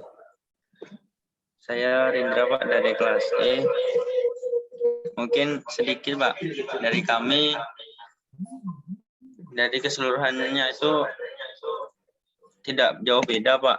Karena juga bahasan pokoknya kan bukunya juga sama. Ya. Juga translate yang di translate-nya kan juga nggak terlalu beda jauh.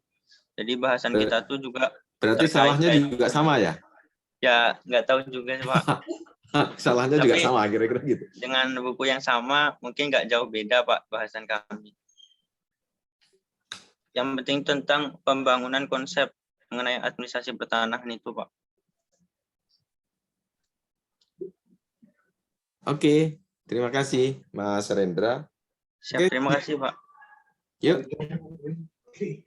Kelompok 1 kelas F atau chapter 1 kelas F.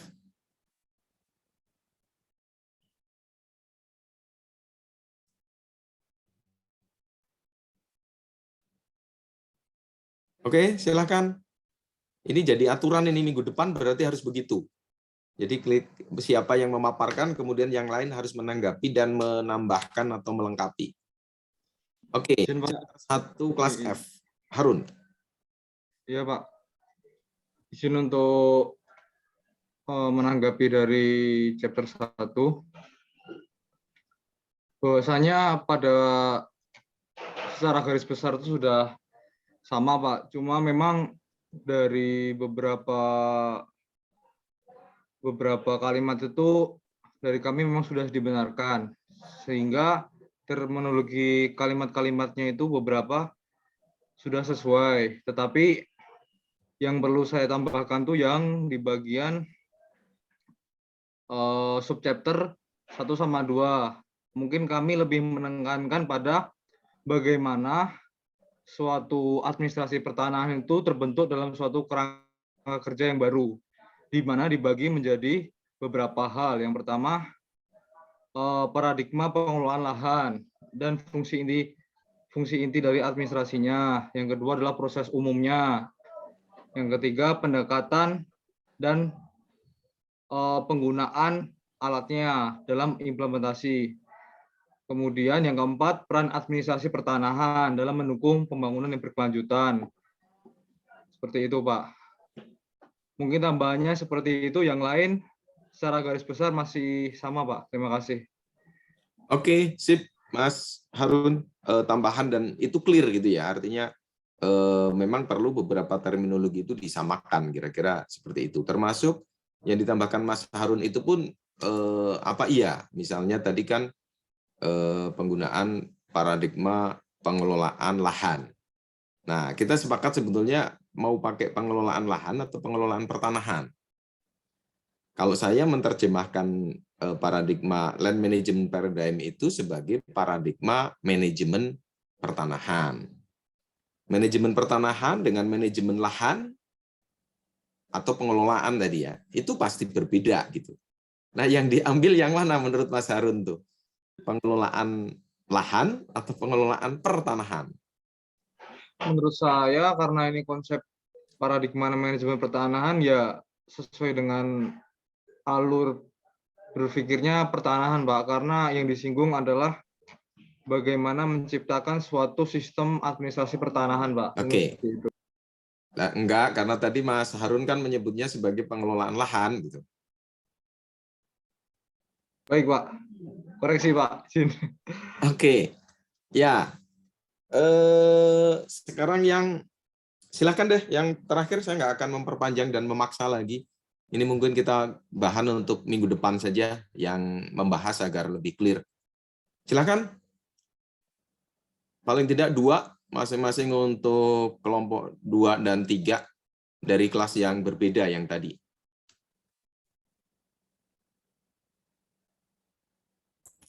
Mohon izin Bapak.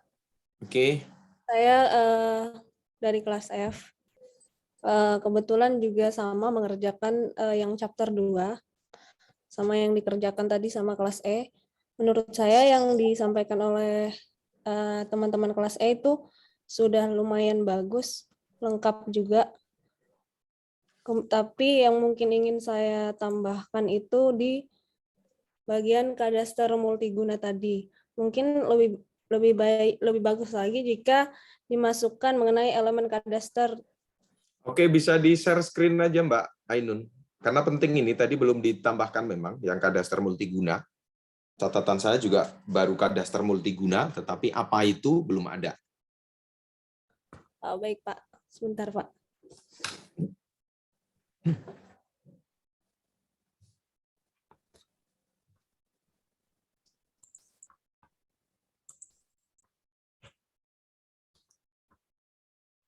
Kok nggak bisa ya? Tolong diberikan akses ya untuk Mbak Ainun.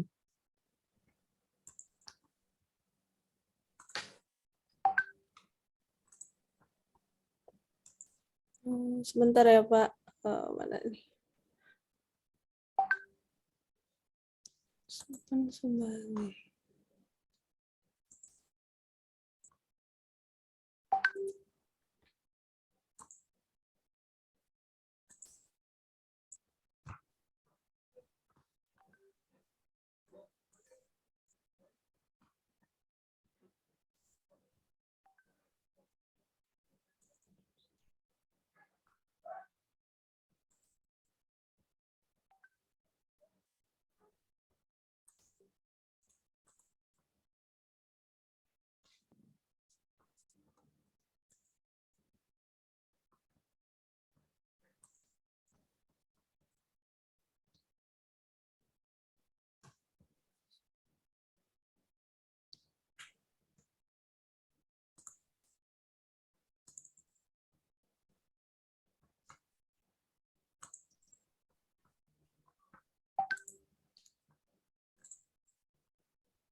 Ini Pak, mungkin bisa dilihat kelihatan nggak Pak?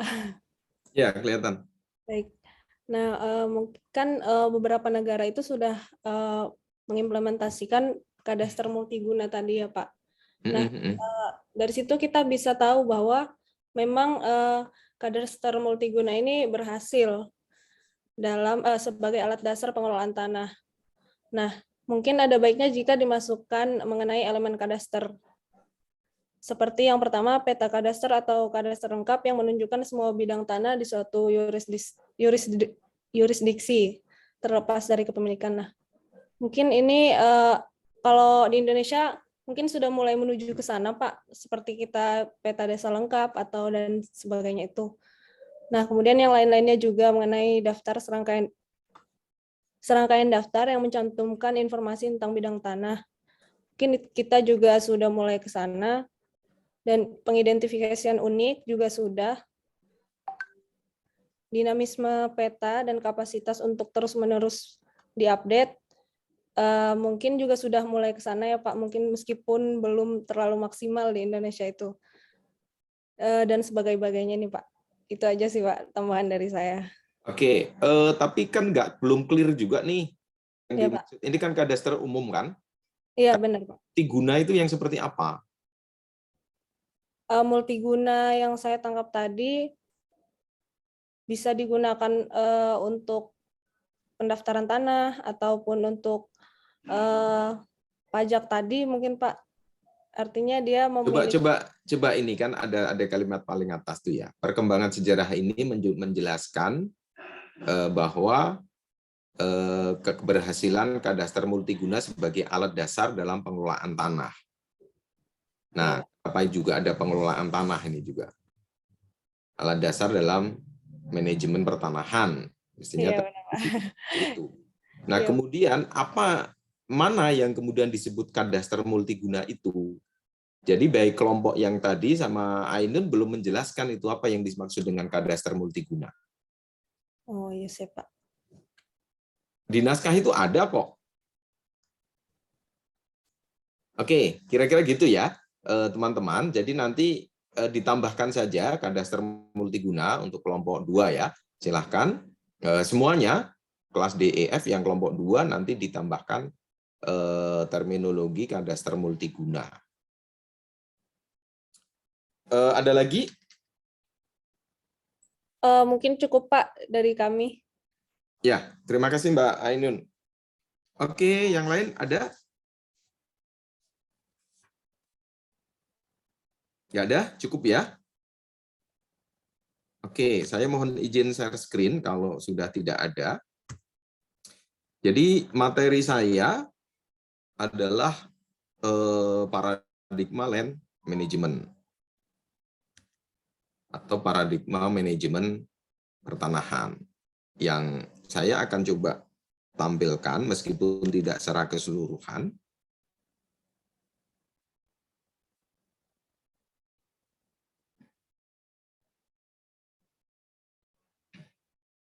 Nah ini. Nah, mengapa kita itu perlu mempelajari atau menggunakan paradigma land management di dalam konteks pengelolaan pertanahan di Indonesia? Dalam perspektif akademik, kemarin sudah saya sampaikan ya teman-teman sekalian, kalau kita melakukan analisis itu ada 3 ranah, terutama analisis pertanahan ya. Yang pertama dari ranah konsepsi akademik ilmiah gitu ya kira-kira. Kemudian yang kedua pada ranah atau perspektif regulasi atau aturan, peraturan perundang-undangan. Yang terakhir adalah ranah praksis yang kita temui, yang kita lakukan di lapangan. Nah, misalnya dalam konteks akademik ya, maka paradigma land management yang disampaikan oleh Enemark di 2005, kemudian ada di bukunya Williamson dan kawan-kawan di Land Administration for Sustainable Development, itu paradigma ini relatif lengkap ya, lengkap dari berbagai macam perspektif data, keilmuan juga. Kemudian ini cocok ini, sesuai dengan kondisi keindonesiaan. Ini dalam perspektif akademik. Bagaimana sesuai dengan keindonesiaan? Nah, ketika ada sejarah tentang kadaster, tadi juga ada. Nah, beberapa negara itu sama juga dengan Indonesia. Meskipun beberapa yang lain berbeda. Tetapi di paradigma land management itu sudah mengakomodasi itu. Oke, lengkap dan sesuai dengan kondisi keindonesiaan. Kemudian dari sisi regulasi, coba nanti teman-teman lihat ya. Ada TAP MPR 9/2001. Di situ ada perintah. Ada cukup banyak perintah, salah satunya membangun sistem informasi pertanahan atau infrastruktur data spasial. Ada perintah di sana. Nah, ini regulasinya. Mengapa ada perintah itu? Karena dia sudah menggunakan paradigma land management. Kemudian di UUPA itu juga ada perintah pendaftaran tanah untuk seluruh wilayah di Indonesia, seluruh tanah di wilayah Indonesia, termasuk sebetulnya kehutanan juga gitu. Itu dari sisi regulasi. Kemudian dari sisi praksis ya, ternyata ini cek juga ya teman-teman. Jadi teman-teman harus ngecek semuanya. Yang pertama adalah TAP MPR 9/2001 tentang pengelolaan sumber daya alam dan pembaruan agraria. Kemudian Renstra Kementerian ATR BPN itu 2020-2024 itu sudah menggunakan paradigma land management gitu. Ya, paradigma land management ini digunakan sebagai guidance dalam penyusunan Renstra. Coba nanti dicek. Kemudian paradigma land management ini mempunyai sekuensi atau tahapan yang inline dengan siklus pertanahan. Apa itu siklus pertanahan? Nah, ini teman-teman mesti cek juga. Itu secara praksis. Barangnya inilah paradigma land management ya. Kita udah bolak-balik melihat ini. Mengapa pakai ini? Itu tadi argumen yang di atas. Ya. Oke. Ini yang tadi bolak-balik disebut di chapter 1 tentang Land Administration System, LAS. Ini sistem administrasi pertanahan. Itu seperti ini gitu. Dia harus dibangun melalui Land Information Infrastructure. Infrastruktur informasi pertanahan yang paling bawah ini.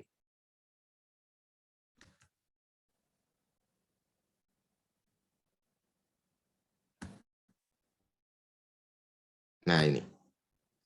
Nah, pada dasarnya sistem administrasi pertanahan atau land administration system ini itu merupakan breakdown, merupakan implementasi dari manajemen pertanahan. Besok kita akan coba gali di dalamnya ya, seperti apa. Nah, ini kuisnya, tapi nanti. Ini adalah perspektif land management semuanya ya dalam konteks keindonesiaan. Ya, manajemen pertanahan, pemerintah harus sesuaikan penataan pertanahan juga. Untuk apa objeknya ya tentu tanah Indonesia, tanah untuk rakyat, tata guna tanah juga bagian dari itu, tata ruang, kemudian ruang komersial dan penguatan hak rakyat atas tanah. Termasuk percepatan sertifikasi tanah. Nah, melalui apa yang disebut dengan PTSL. Nah, ini saya nyebut PTSL itu dengan Prona zaman now, kira-kira seperti itu. Ini konteksnya, bahkan pemerintah melakukan secara gratis. Nah, ini mengapa problem pertanahannya seperti ini tadi disebutkan ya. Tetapi saya pengen, nah ini maksud saya. Saya pengen mendudukkan ini ya paradigma land management dan juga alur pikir atau kedudukan land management, land administrasi, land reform, dan juga land policy.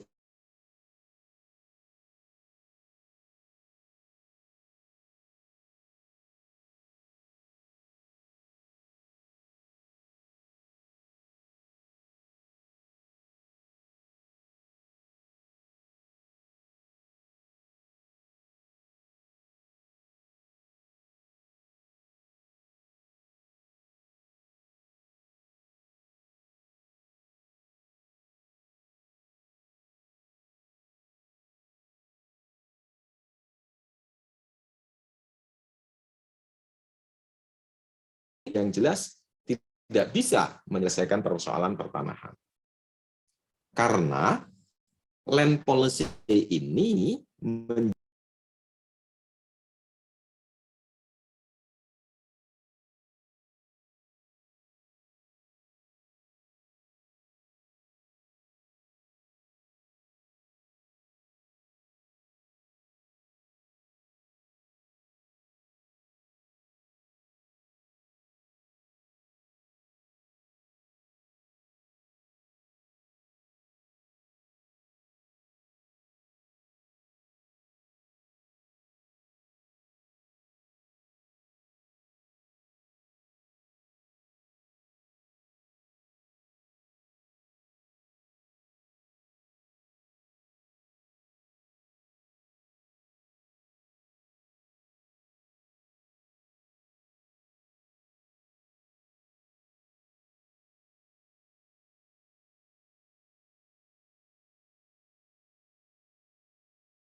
Halo, ini tadi hilang ya? Halo, teman-teman. Siapa? Tadi terputus, Pak. Oke. Sampai di mana tadi hilangnya?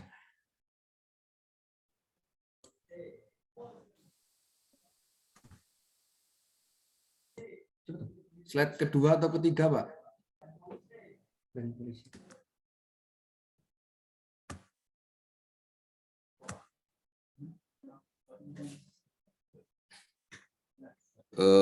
Nggak bisa slide kedua atau ketiga karena ini lompat-lompat. Oke. Land polisi, Pak. Gimana? Land policy ya, bukan land polisi ya. Land policy, Pak. Ya. Ini Igan ketawa-ketawa mulu tuh ngapain tuh? Kau duduknya di mana sih, Gan? Kok kayaknya ceria banget hari ini? Saya sebelahnya Ginio, Pak. Oh. Kok kayaknya semangat gitu. Oke. Jadi ini saya ingin menampilkan ini, tetapi kok nggak ada ya tulisannya ya? Sebentar. Oh, ini ada. Jadi dalam konteks keindonesiaan, kedudukan land management di Indonesia itu seperti ini gitu. Yang pertama land policy dulu gitu. Tadi dan Alain de Janvry, profesornya yang tadi kan menyampaikan tanpa land policy yang jelas susah ini untuk membereskan persoalan pertanahan gitu ya. Nah, mengapa? Karena land policy ini menjadi guidance-nya land management gitu. Land management di Indonesia dengan sistem informasi pertanahan yang digunakan di dalam administrasi pertanahan, maka dia akan mengidentifikasi penguasaan dan pemilikan tanah ya yang ada di sisi sini dan penggunaan dan pemanfaatan tanah. Nah, persoalannya atau pertanyaannya adalah pertama, apakah land policy di Indonesia sudah jelas? Itu satu. Kemudian yang kedua, land management di Indonesia ketika diterjemahkan dalam sistem informasi pertanahan dan administrasi pertanahan, apakah sudah tercakup penguasaan pemilikan, penggunaan, dan pemanfaatan? Yang ujungnya pembangunan wilayah, ini kalau paradigma land management ya, yang paling atas itu ya, sustainable development, itu kan economic, social, and environmental kan? Nah, 3 hal ini. Apakah sudah? Jadi ada 2 pertanyaan ini. Apakah kebijakan pertanahan kita sudah pertanahan itu sudah ke 4P4T ini? Apakah sudah digunakan berperan sebagai tadi perencanaan? Atau belum? Nah, ini tentu pertanyaan-pertanyaan kritis yang teman-teman sekalian bisa mengurai, bisa menjawab. Kalau saya tidak jelas. Misalnya, land policy-nya nggak jelas kok. Kita sebetulnya mau pemerataan mengurangi ketimpangan penguasaan tanah atau mendukung penguatan investasi. Economic growth paradigm, pertumbuhan ekonomi. Kita gembor-gembor melalui reforma agraria, tetapi juga masih giat banget memberikan HGU misalnya. Itu kan berarti land policy-nya nggak jelas nih. Gitu. Tadi Fadel juga sampaikan ketika didorong melalui UU Cipta Kerja. Tetapi secara regulasi juga bermasalah. Nah, ini adalah pertanyaan-pertanyaan kritis itu. Nah ini tadi sama di bukunya Enemark, dia land management itu juga mengambil dari Zunese ya, dari PBB. Ini, oke. Jadi ini review saya ya, ketika kita bicara kedudukan land management di Indonesia dalam konteks paradigma land management. Besok kita akan coba gali lagi seperti permasalahannya seperti apa. Ini seperti ini, kita akan diskusikan minggu depan. Ini problemnya seperti apa di Indonesia, bagaimana kerangka kebijakannya bisa dilakukan. Oke, kira-kira itu silahkan kalau ada pertanyaan. Kalau misalnya tidak ada, kita akan bergerak di ini, di kuis. Ini kemarin saya sudah sampaikan belum ya? Kuisnya.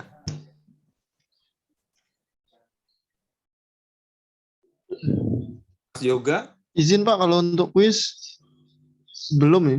Belum ya? Sudah Belum, saya Pak. display tetapi belum dikerjakan. Kira-kira kan Belum. seperti itu. Nah, ini silahkan kuisnya ini, dan ini di Google Classroom menjawabnya saja, tetapi soal di Google Classroom nggak ada. Jadi ini slide terakhir dari saya. Silahkan dikerjakan di Google Classroom, kemudian masukkan masing-masing, semoga sudah gabung semuanya di kuis 1.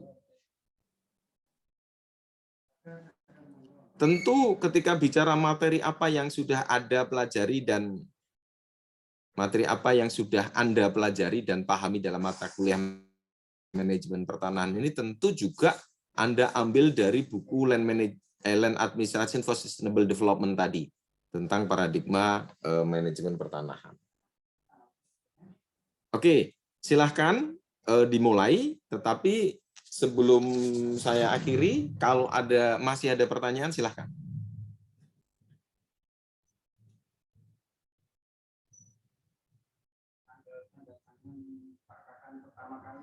Oke, tidak ada? Baik, kalau tidak ada, saya akhiri. Terima kasih atas perhatiannya. Mohon maaf banyak kekurangannya. Silahkan dikerjakan kuis ini. Kita ketemu di minggu depan, dan tolong nanti Mas Yoga kemarin berjanji dengan saya, kira-kira apa materi apa yang perlu kita dalami dan kita diskusikan selain presentasi dari teman-teman. Itu silahkan nanti di WhatsApp ke saya, boleh. Kemudian tentu saya juga akan menyelesaikan materi yang ada di dalam RPS. Sekali lagi terima kasih, selalu sehat dan sukses untuk Anda semuanya. Assalamualaikum warahmatullahi wabarakatuh. Waalaikumsalam. Waalaikumsalam. Terima kasih Bapak. Terima kasih, Bapak. Oke, silakan dikerjakan. Sebentar ini saya masih display, nanti sebentar saya akan stop share screen saya. Makanya silahkan difoto dulu, ditulis. Izin Bapak, untuk yang di Google Classroom-nya, itu kita langsung upload saja Pak ya? Ya, langsung upload di tugas ya. Iya Pak, siap Pak. Ini biasa, ya.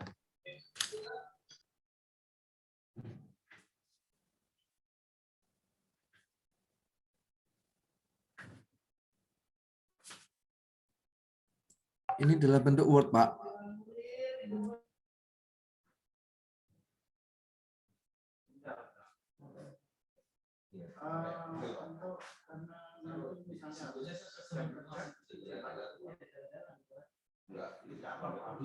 Excel Mas Genio. Di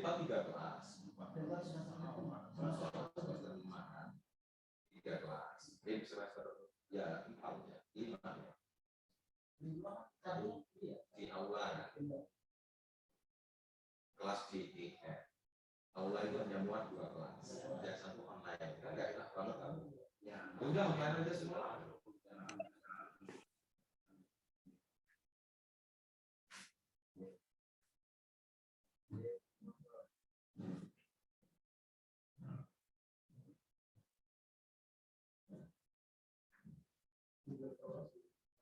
Ya itu dia. Nah itu makanya daripada di aula 2 kelas, yang 1 kelas online, aula online ada semua. Itu nggak muat Pak kalau ini. Kalau dengan standar ruang dari tes itu masuk, cuma kalau yang kayak gini masih belum berani gitu ya.